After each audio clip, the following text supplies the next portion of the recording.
All right, everybody, welcome back to the channel. This is Robert Smirking Gun Reviews. We're back with more Punisher Season 2. We're up to Episode 3. It's called Trouble the Water, and full spoilers if you haven't seen the episode. So, pretty much is playing out most of the way I described last episode. And so I don't know how much I really even have to say about this.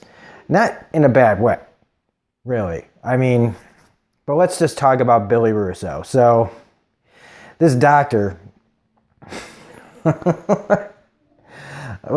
I don't know what the hell is her deal. I have a feeling there's something else going on with her. I mean, they gave her a limp. I know that seems like a minor detail, like that could just be the character. But I don't know. There seems to be something else going on. And even though Madani is wrong about what's going on with Billy,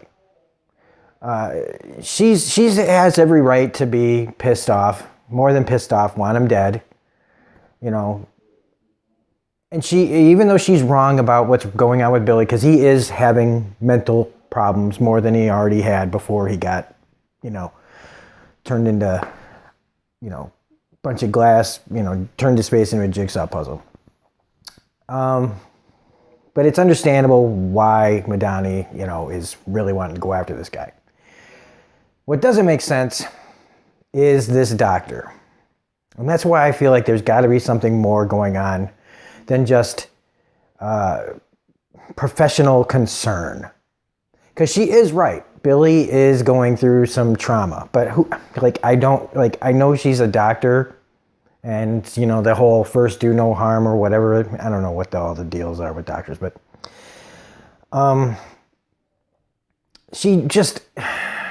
the guy just basically killed two cops in front of you. He may have killed them, right? They didn't say for sure, but I mean, he pretty much near damn killed him if he didn't. And he knew what he was doing, even if he can't remember how. So this whole, leading him out, even he said, why didn't you say something? Why didn't you scream? Why did you lead me out of here? So there has to be more to it than just, I'm a good doctor, I want my patient to live. And of course we can't see Billy's face, he gives her the mask. Nobody thought it was suspicious that a doctor is leading a guy with a skull mask out of the hospital when things are getting locked down. That's a cliche, but whatever. I mean, I've talked about this. The whole show right now, has been full of cliches, including the main plot here, which is basically Assault on Precinct 13, Mayberry version. And they go through the whole kind of problem where, you got the guy locked up telling you what's going to happen. You got the assholes that come into town that say, hey, Sheriff, it'd be a shame if, basically if something were to happen to all you guys, giving them an out, And I do like the Sheriff. I do actually like his whole crew. They've all got little bits of interesting little personality. And so I didn't want to see any of them get hurt. And I was kind of surprised that they all didn't get annihilated. And I get the Sheriff has got a great sense of humor. He's got a good head on his shoulders, but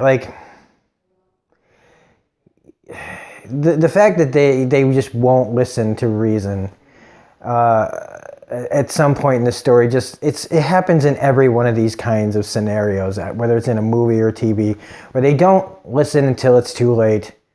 When they sent the kid out to the car, come on. Everything's just so predictable, and it's not like it's not executed well, but when you just can see everything before it happens, it just kind of takes away the tension, because we're all just waiting for them to finally, for Frank to finally get free and do what he does, and it's kind of like watching, if you remember if anybody out there remembers the old Incredible Hulk show, right? Lou Ferrigno, Bruce, was it Bixby? Bill Bixby? You'd wait that whole episode where it's all talking, all build up. And then like in the last 5-10 minutes, you finally get the Hulk. And then at the end of the episode, the Hulk just moves on. And that's what basically happens here. Is we got all this story, all this build up, and then shit hits the fan, and they finally let, the girl lets Frank off the, handcuffs. And he gets the tape around his hands, and he just begins to smoke everybody in spectacular fashion. It's a great scene. But again, we had to wait till the very end to get this great action. And it's never gets old seeing Frank just take people out.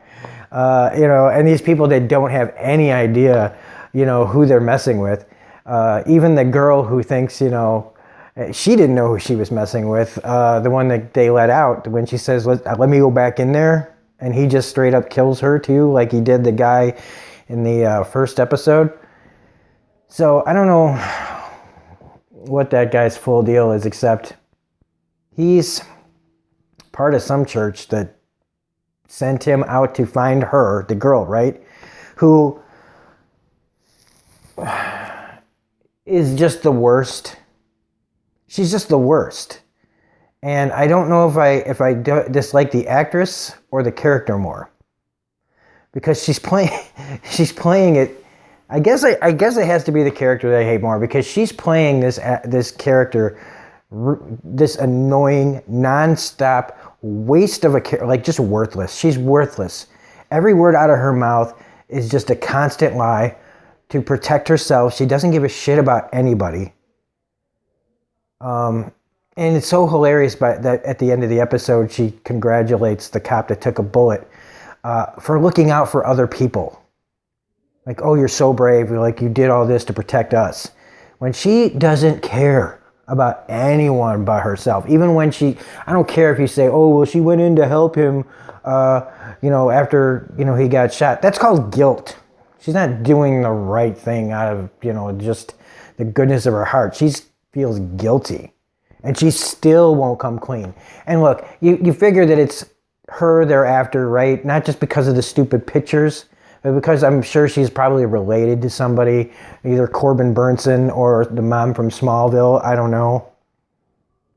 But again, it's like, it's what it all boils down to is whatever this girl's running from, besides the picture she has, it's not worth any of this.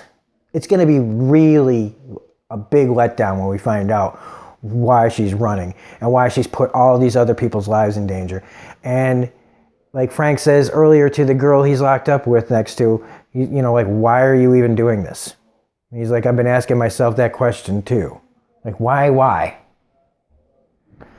And that's all I'm trying to think of other things to say about this. Madani shows up at the last second, and yeah, dude gets away, of course.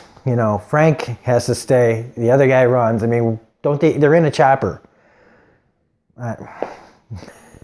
And so she tells Frank that Billy Russo's out. And so they got to go back to New York, which means they bring the girl with. Why?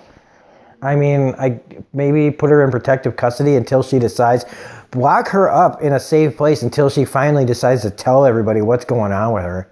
Force it out of her. I don't care what at this point, because I'm just done with this girl, this character with Rachel, whatever her name is. That's not her real name. All these aliases.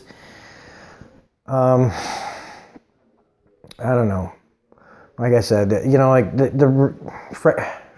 Frank is awesome. And I do kind of like the Assault on Precinct 13 idea for an episode, but not when it's this predictable. And with the girl just being nonstop annoying, I found myself just 10 minutes of this episode was really, really enjoyable. And the rest of it was just kind of tedious conversations about morality, and I don't know. Like, I didn't hate it. I just, I don't like seeing everything coming. And so if you want to call that, that I'm shitting on this episode, fine. It's been a long day. I spent 8.5 hours of work. And so maybe and dealing with the public for 8.5 hours. So maybe my patience is a little thin, but I don't know. I think they could have done better. And usually the first few episodes of these Marvel shows are pretty good. And when it comes to the action, like I said, the action's top notch. And when they actually let Frank be the Punisher, things are great. But instead, we're still kind of bogged down in a story that I don't think I really give a shit about yet. So maybe they can pull something out when Billy and these religious people, get together. Maybe I'll get more invested. But so far, I'm only just kind of about this. I'm glad I'm watching it. Mediocre Punisher is better than most stuff out there. So anyway, that's Trouble the Water. I wish I had more to say about it. I wish I had more that I liked about it. But that's all. So anyway, if you like this review, please hit the like button, comment, share, subscribe, all that jazz. If you like this more than I do, fine. It's maybe I need to should have waited until I had a good night's sleep and watched it in the morning. I don't know. So anyway, this is Robert Smirking Gun Review saying we'll have a great night. We'll see you on the next video. Take it easy. Bye.